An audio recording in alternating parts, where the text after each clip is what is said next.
muscles around it and kind of helps protect your knee. But what we would do is we kind of take the base part of your hamstring, so the ones that, like, more of them down here. So on me it would be kind of like right here-ish. And what we would do is we would take the semitendinosus and the gracilis muscle, and we would take the inner thirds of that too. So when we talk about thirds, if this is the muscle, we would kind of take the middle part of it. So to give you guys a little visualization.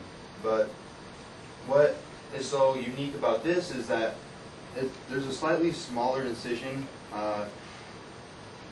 when you're making the cut to take these out, because, I mean, think about it, this isn't going to be that long of a muscle. So if we're going to just make like an incision that big, because that's how big our ACL is, well, around how big our ACL is, if we're going to make an incision this big, it's going to be a lot less than opening up our whole knee, so that way we can make the incision on the knee as well as with the ACL in it. Does that make sense to you guys? All right. And then I kind of did some research on this, but it depends on how you measure pain, and you kind of, if you feel more pain to one procedure than another. But on one of the websites that I looked up, it said that the pain wasn't as bad as getting a patellar tendon graft. So one of the disadvantages, though, is you're going to have a longer recovery because, and well, of course, weaker hamstrings, because hamstrings are, well, they're a really big part in your knee and kind of keep your knees sturdy and stable. So when we take away some, like an inner third of where it connects, it's going to be a little bit weaker, and we're going to have to rebuild not only the knee but also your hamstrings as well.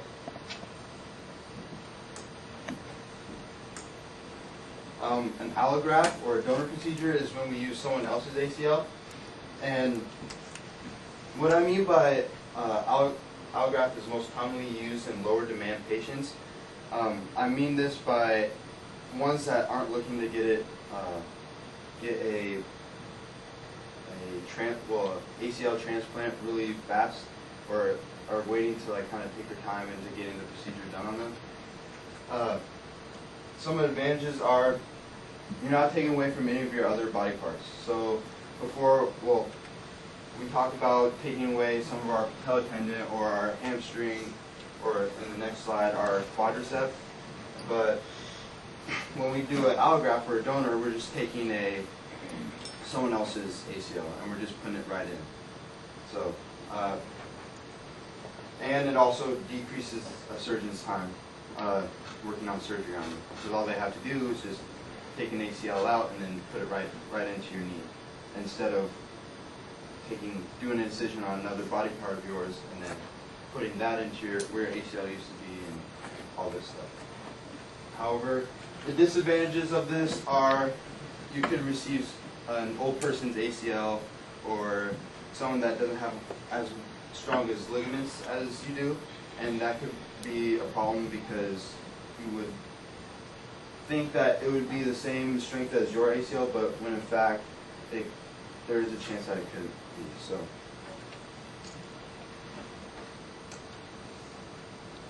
the fourth procedure is a quadricep procedure, also known as the central quadriceps free tendon, or the CQFT. And what this is we're going to take our quadricep, so the muscle, one of our bigger muscles in our body, and we're going to take a 7mm portion of your tendon.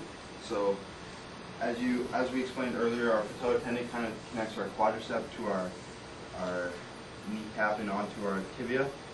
We're going to take like the upper part of that, of our quadricep, and we're going to use a little snippet of that, and we're going to put it right into your ACL, where your ACL used to be.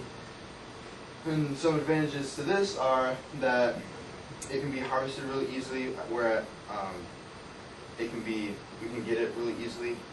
I mean, if you think about it, such a big muscle is gonna rehabilitate a little bit faster than your hamstring or your patellar tendon. Supposedly there's less pain, and then, as I just said, faster rehabilitation. So disadvantages are that you're taking away from your quadricep, so it might be a little bit weaker than it was before. And unfortunately for this, there's no bone-to-bone grafting sites. So you know how I said that the patella tendon was so useful and had a perfect fit because it connected bone to bone? How our patella tendon connected to the kneecap, also to the tibia. This doesn't have that. It only connects to your patella tendon, or to your patella, your kneecap. So there's no really bone-to-bone graft site on this, which makes it hard because then we have to go into we have to drill holes into your knee and kind of use buttons or screws or some other techniques that we would use to kind of keep the ACL in place.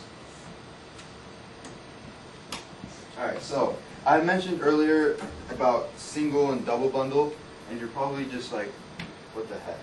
What are a single and double bundle? Well, okay, so the ligament is made up of many different bundles of collagen or protein.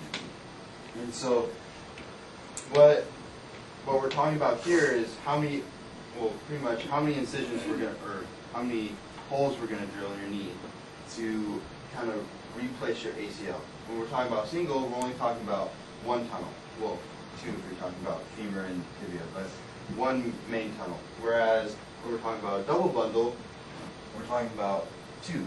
So you see here how there's two kind of holes that we would drill into the knee. That's the main difference. Another difference between these two are a single bundle is what we kind of have in our body. It's kind of just natural. We would only have to drill one tunnel, and that's why we would take like a patella tendon graft or something of that sort, because it's more like our knee. Whereas the double, we're going to use two smaller grafts instead of one big graft like we use in the single. We use two smaller ones, which would come in handy when we're talking about using our hamstring graft procedure. As I said earlier, we would take the semitendinomesis and the gracilis, and we would kind of bundle them together, and that's when we would use our double bundle procedure. All right, so rehabilitation.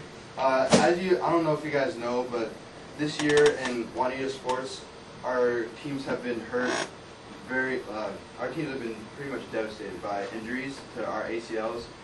I mean, I don't know if you guys know him, but Darius Mills, he had an ACL injury. Nicky Ramirez, Sam Shirley, Robbie Ryan, they all came down with ACL injuries, and they all had at least one of these procedures done on them.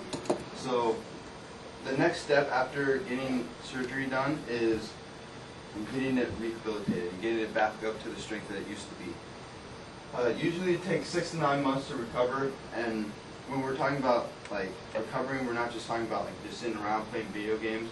We're talking about actually like working at it and building up the muscles around your knee, because, well, if you tear your ACL, the ACL that you're about to get probably won't be the same as it used to, or as your normal ACL. So we would have to go to physical therapy and work on getting strength up in our knee. And some of the ways that we can do this are by doing one-legged squats. Do you guys know how to do one-legged squats? Do I need to demonstrate? Okay, well, I'll demonstrate. But I'll use this. You put your foot up on like a bench or a stool, and you just go down, and when you like go down, you can really feel your knee being worked here, and you can feel your ACL getting stronger. And that's exactly what it does. Is we do one-legged squats to not only just strengthen the ACL, but kind of the parts around it too. And then knee flexion, and what a knee flexion is just flexing your knee. This is for more of beginning physical therapy.